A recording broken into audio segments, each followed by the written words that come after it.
It's time for the mic drop. I end each show by going deep on one topic affecting our community in hopes we can all learn a little more. There's a saying in the world of finance and home ownership: as interest rates go down, refinancing picks up. And for the uninitiated, refinancing a home means replacing the mortgage that you have with a new mortgage having more favorable terms, saving you money in the long run.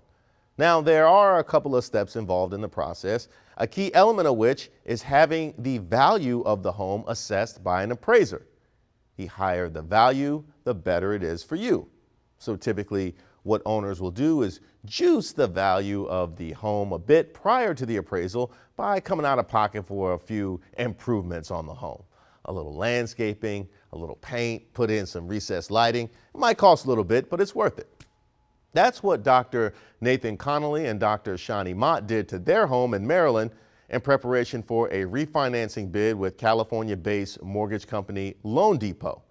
$35,000 worth of preparations, and they were feeling pretty good about it. They contend the lending officer estimated the value conservatively around $550,000, which isn't bad considering they bought the home for $450,000. But that was before they met with the appraiser. When he came to our home, things just felt cold. He felt distant.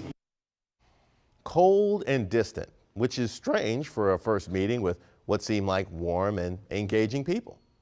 I remember feeling the tension so much so that I tapped my husband on the leg or the arm, like I shoved him. I was like, make him go say something funny to him. Right. Make him laugh. Right.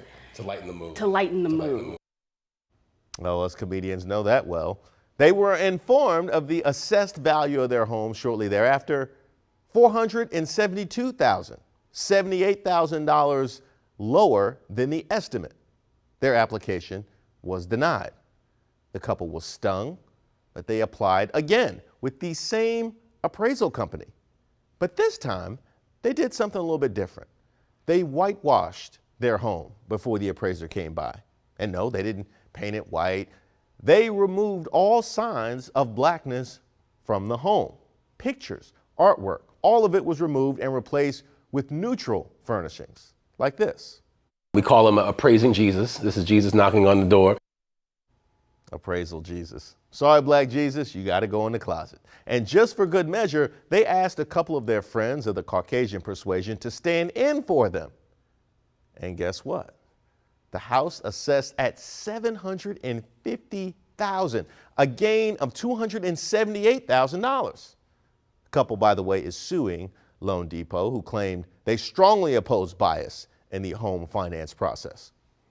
I'm sure you do, Loan Depot, just like everybody else in your industry does, right? But yet, this keeps happening. Research by the Brookings Institute in 2018 showed that the practice of misvaluing black and brown homes is widespread, resulting in an average loss of $48,000 in value. And you know what makes me most upset about this? We all know it's happening. Finance people know, realtors know, black and brown people surely know, and yet it persists. And make no mistake, this is theft. When an appraiser devalues a home based on nothing other than unconscious or conscious bias, they're stealing wealth from the homeowner. And the only way to prevent it is to hide all traces of who they are.